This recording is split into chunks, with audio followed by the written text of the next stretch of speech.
I walked into school, with whispers following me, but is it just me, or did the crowd seem even more chatty today?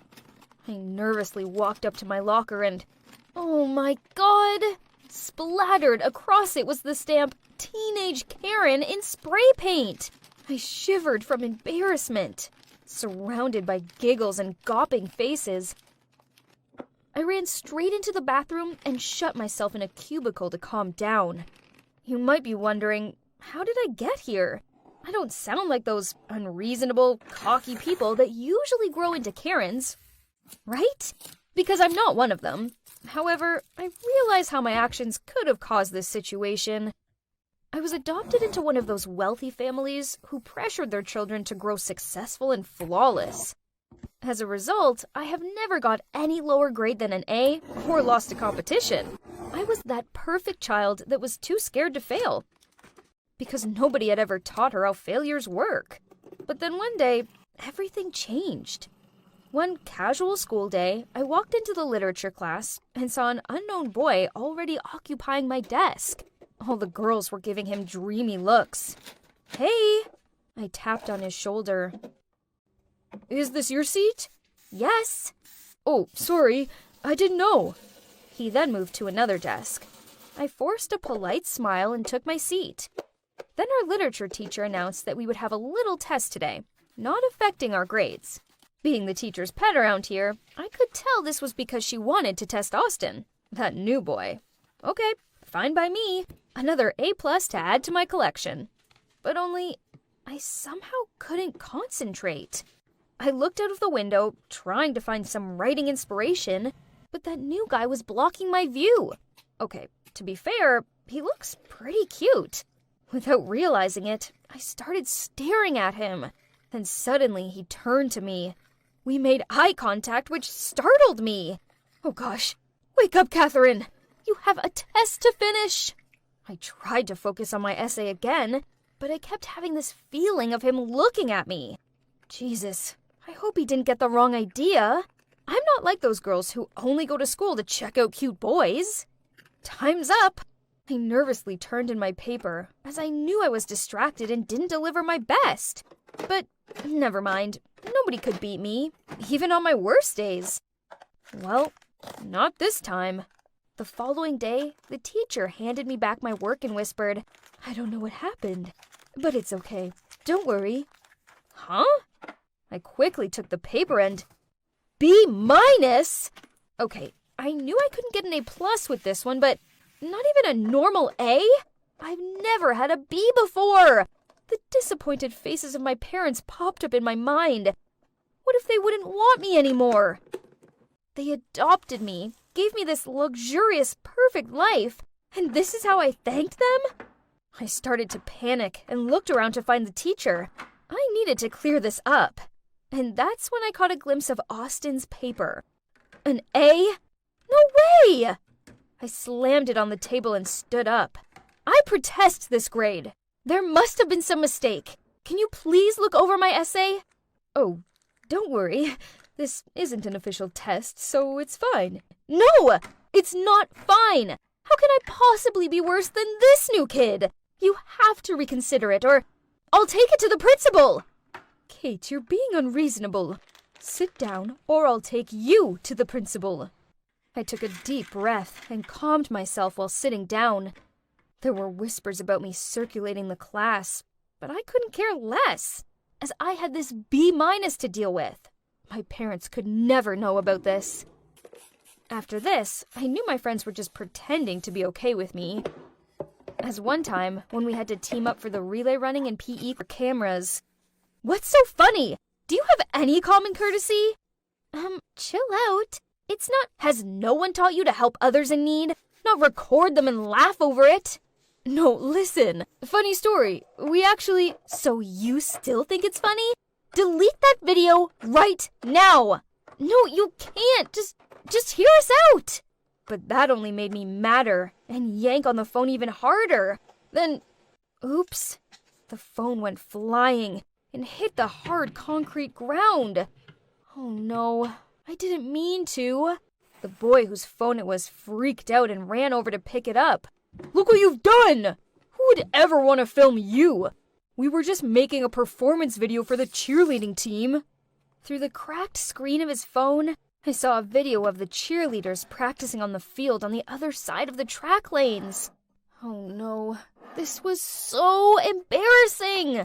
I quickly asked for the guy's contact and promised I'll make up for his broken phone, then ran back to my class. I felt exhausted.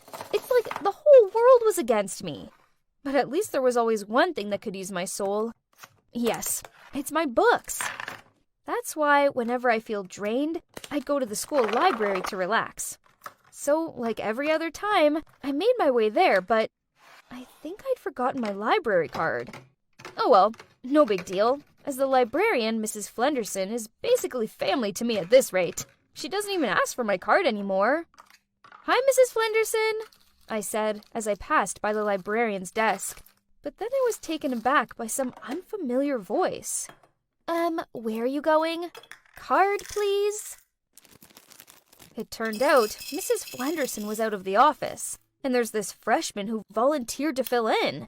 I asked her nicely to let me in, but she kept on saying no, while chewing on her gum, which drove me crazy. Ugh. Listen, do you know who I am? I don't need some dumb card to get in here. Yeah, but not on my watch. Look, half of these books are from my family's donation.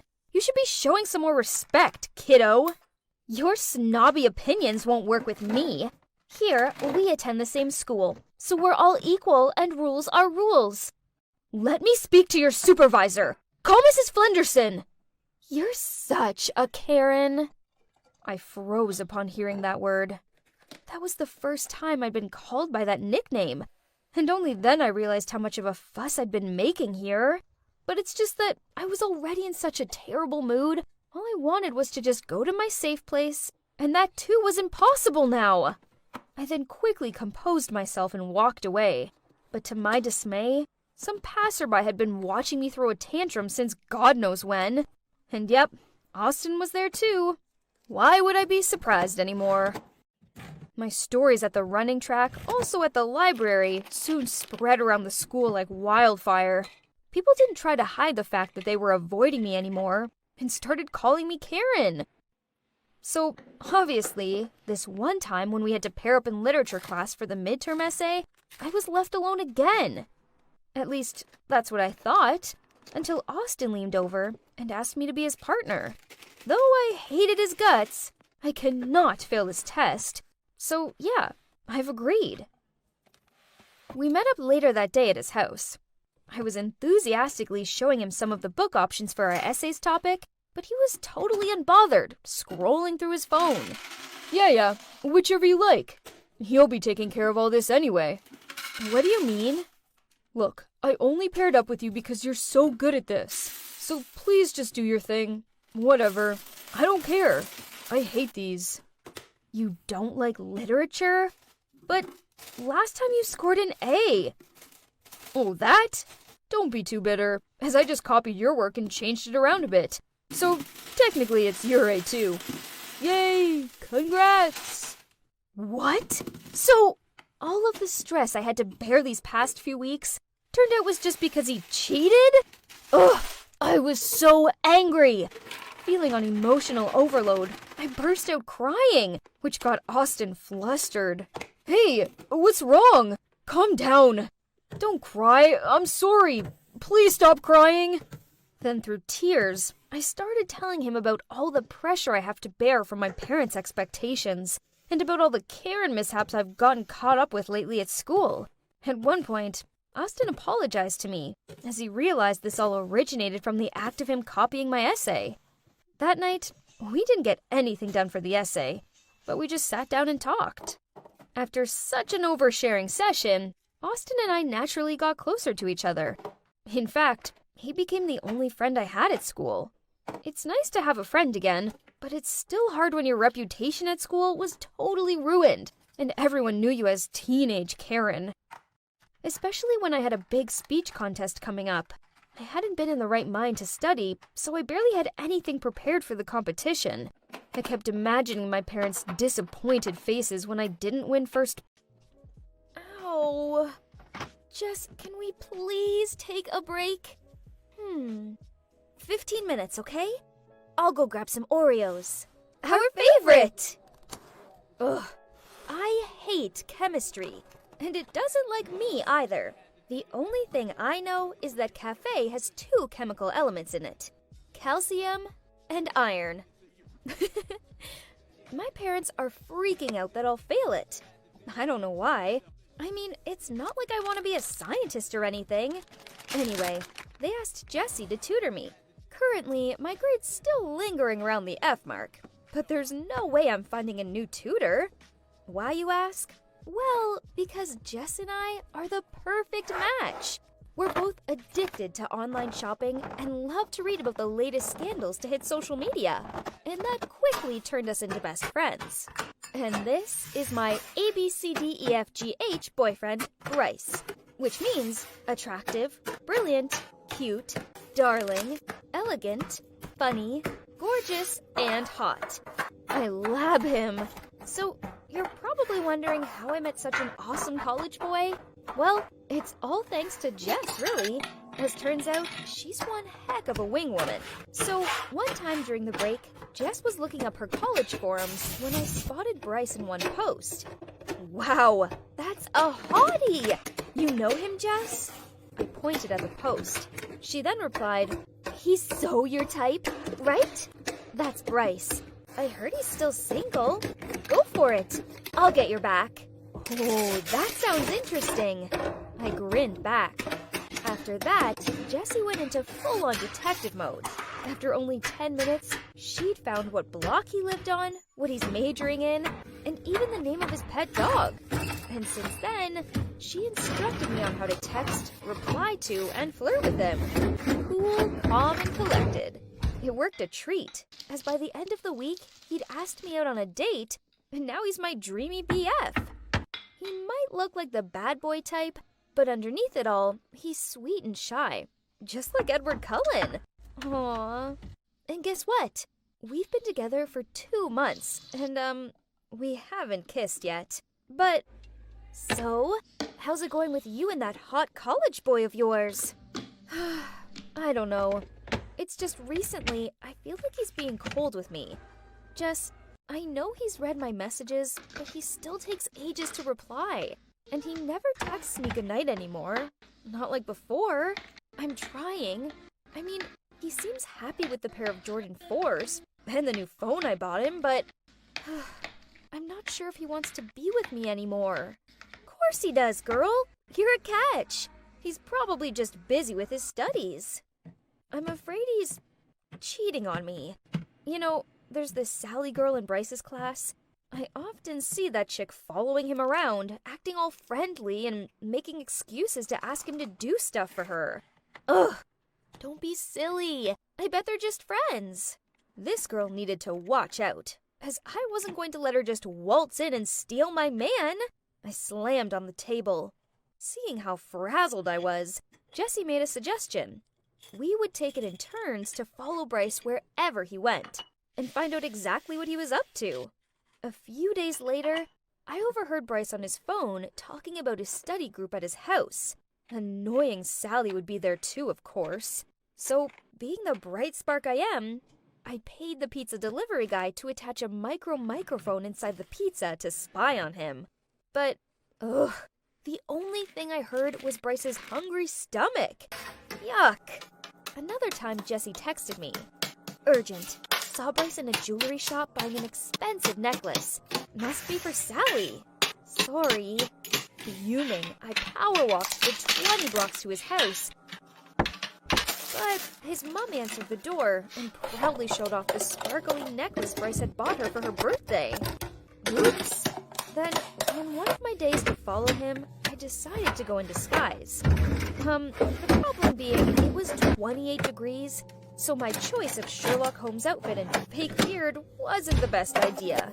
I'd just followed him into a grocery store when the world began to black out, and I tumbled straight into a display of cans.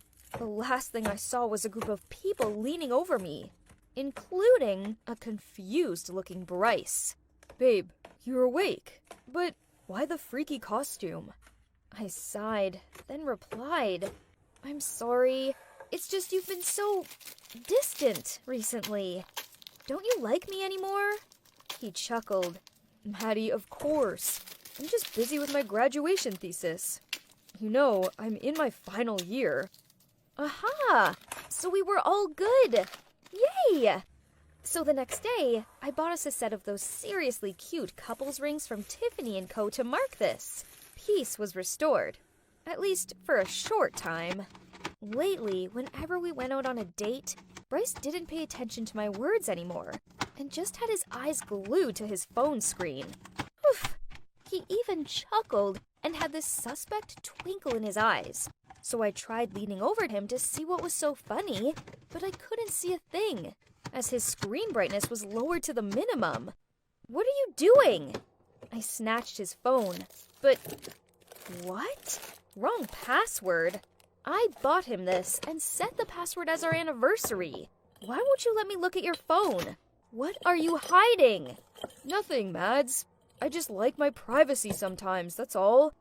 Now, come on, baby boo. I'll get you a chocolate muffin." There's no way I was turning that down, especially as thinking about it, it's the only thing he'd ever bought for me. But as I nibbled on my muffin and watched him transfixed on his phone, I couldn't shake away the feeling that something was wrong. I couldn't drag Jessie into this mission, as her studies were occupying her attention at the moment. It's okay, I can solo it, and this time I won't faint, I swear. I did my research and found the perfect spy software. I know, I don't normally condone this sort of behavior, but Bryce was hiding something, and I needed to find out what it was. The software was simple to use. I just had to find a way to install it on Bryce's phone. The app itself could be hidden, leaving me free to read his messages without him ever finding out. Perfect! Mission 1. How to install that software on Bryce's phone in a really short time? This is not an easy task, as Bryce is so obsessed with his phone, he even sleeps with it. On a few occasions, he does move away from it, but it's for a few minutes max, meaning I needed to move fast. It took me a whole day of practicing to beat the 3-minute mark. I tried it over and over on 4 different phones, and at different times of the day, to make sure it'd work under any circumstance. By the end of it, I couldn't bend my fingers. Ouch! Mission 1 done. Successfully trained even under time pressure. Mission number 2, detect his passcode. I didn't know what his dumb passcode was, only that it certainly wasn't our anniversary. We went to the cafe, and as usual, he was stuck on his phone. So I held up mine, pretended to be playing games, but actually turned on the camera and started recording so I could track the position of his fingers later when typing the passcode. It took hours. Literally. Bryce eventually gave his phone a break to order some snacks. So after that, he had to unlock his phone again. Oof! Finally, after an hour-long video, I've gotten the footage I needed. Okay, Detective Maddie, ready, set, go. I rewatched the video and started analyzing it as soon as I got home. I stared at the screen with my eyes, following Bryce's hand movements. He could be fast, but honey, your girl is already a step ahead. It didn't take long till I figured out the digits. Easy peasy. Mission 3. Action.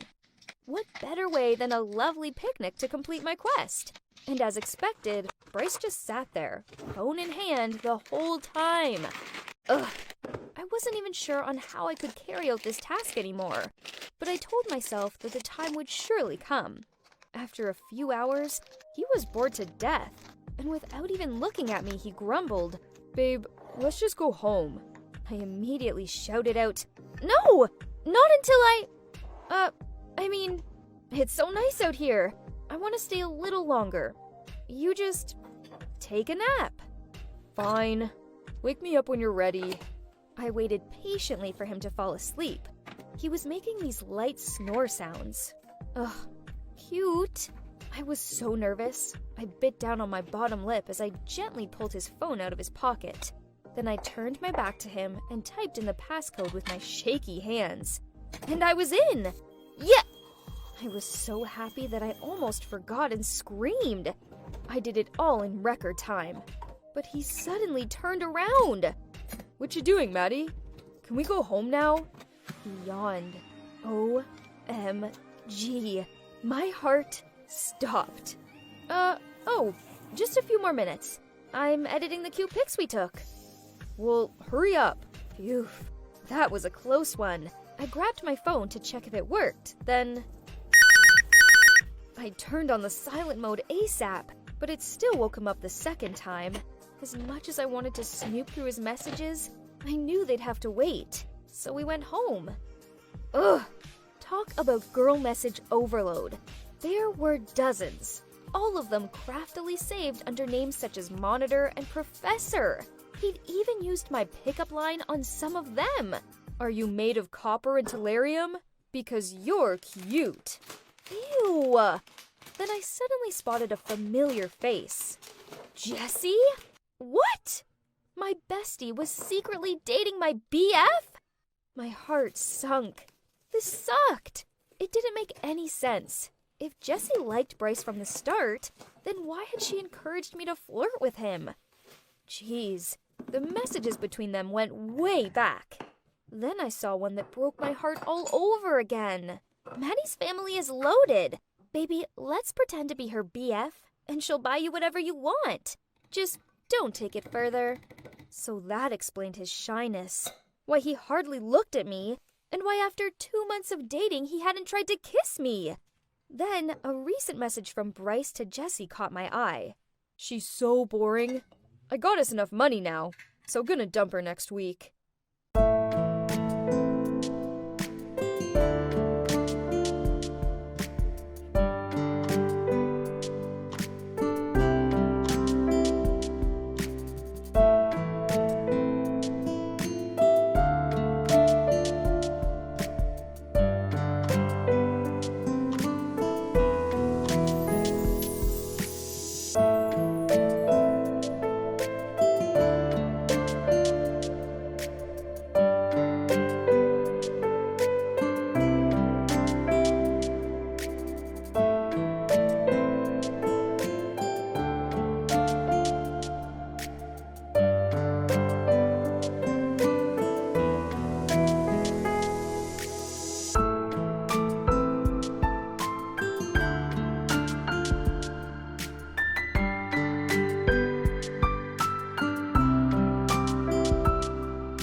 were they? Only, unbeknownst to Jesse, Bryce had dozens of girls on the go.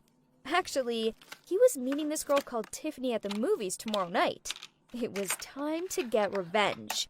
So pretending to be Bryce, I texted all of the girls, including Jessie, to come to the cinema at 8 p.m. tomorrow. I borrowed my dad's baseball cap, wore my oversized sunglasses, and arrived there early, so I didn't miss the show. I even bought some popcorn and a Coke, as I wanted refreshments to watch this blockbuster. Then, at 8 p.m. sharp, Bryce strolled over, and boom! The girls arrived one by one, figured out what was going on, and started arguing with him and each other. Tiffany threw her popcorn over his head. Hilarious! And another girl called him a jerk and whacked him with her handbag, while the others were shouting and pulling his hair. And me? Well, I lurked in the background and secretly filmed it all. Oh, sweetheart, you're so dead! Wow, Jessie, our main character, has appeared. She took one look at the circus going on in front of her and instantly looked like a lion ready to pounce. She stormed up to Bryce, pinched his ears, and dragged him while in a high-pitched voice he said, "Ouch! Ouch, Jess! It's you who taught me all of this! I'll call you later, babes!" When these two almost passed me, I pulled off the cap and shades and jumped out at them. Voila! Could someone come and help me pick up their jaws from the floor? Couldn't expect Maddie the mastermind, huh? I didn't stick around for their explanations. Instead, I shimmied off. But I did send her a little souvenir. Jessie is my best friend, so I have to share anything interesting with her, right? Have a good night, my bestie. And my ABCDEFGH boyfriend, you too. But let me add the IJK. I'm just kidding. Yeah, as for me, I've decided to give my heart a break for a while, as this has taught me a priceless lesson. Don't be smitten with handsome boys. Oh, and be wary of sneaky